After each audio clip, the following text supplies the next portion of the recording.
আজকে আমরা ঘুরতে ঘুরতে চলে গিয়েছিলাম জাতীয় চিড়িয়াখানায়। তো ঢাকা শহরে তো আসলে তেমন কোনো ঘোরার জায়গা নেই বলতে গেলে।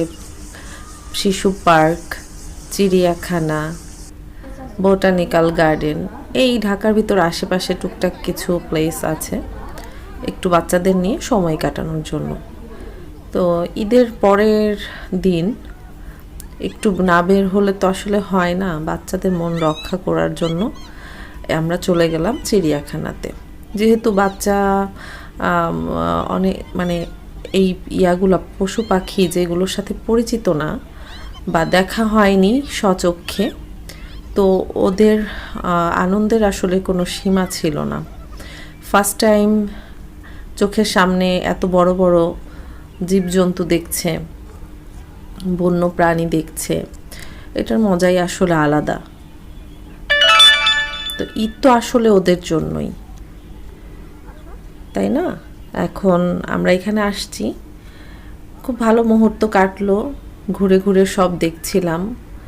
কিন্তু অনেক খারাপ লাগলো যে চিড়িয়াখানা আসলে আগের মতন আর নেই। এখানে পশু প্রাণীদেরকে খুবই অযত্ন এবং অবহেলা করা হয়। জানি না ওদের ঠিকমতো খাওয়া দেয় কি না। যতক্ষণ ছিলাম বেশিরভাগ টাইমে দেখলাম ওরা খুব ক্লান্ত, তারপর ওদের শরীরে অনেক ধরনের ক্ষত। তো আসলে এইভাবে বন্দির জীবন তো কারোর কাম্য নয়। পশুরা থাকবে বাহিরে, অথচ ওরা আজকে মানুষের দেখার বস্তু হিসাবে খাঁচার ভিতরে। যাই হোক, আমরা সবাই গিয়েছি বাচ্চাদেরকে নিয়ে, সাথে করে খুব এনজয় করলাম, দেখলাম। তো বাহিরে থেকে যখন ভিতরে ঢুকলাম, অনেকটা এরিয়া নিয়ে যেহেতু অনেকটা সময় লাগে, তো আমরা ঘুরতে ঘুরতে বেশ ক্লান্ত হয়ে গিয়েছি। তো একটু ফাঁকে বিশ্রাম নিলাম এবং একটু লাঞ্চ করে নিলাম। বাসা থেকে লাঞ্চ নিয়ে গিয়েছিলাম, কারণ ওখানের খাবার কেমন না কেমন হয় এই জন্য। তারপর ওখান থেকে আবার একটু শিশু পার্কে, চিড়িয়াখানার ভিতরেই এই পার্ক, তো ওখানে গেলাম। ট্রেনে বাচ্চাদেরকে তুললাম, একটু দোলনা চড়ালাম। মোট কথা যেটা যেটা করলে ওদের আনন্দ হয় সেটাই একটু করার চেষ্টা আর কি। সব সময় তো আর এইসব জায়গায় যাওয়া হয় না।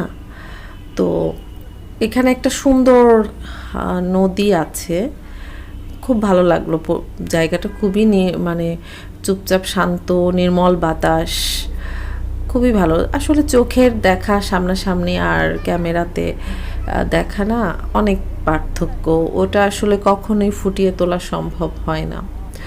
তারপরেও যতটুকু পেরেছি, ভিডিওটা যেন অনেক লম্বা না হয় সেজন্য শর্ট শর্ট করে ভিডিও আর কি করে নিয়েছি। এবং সারাদিন আজকে আমরা এভাবেই আনন্দ করে বাচ্চাদের নিয়ে ঘোরাফেরা করে সময়টা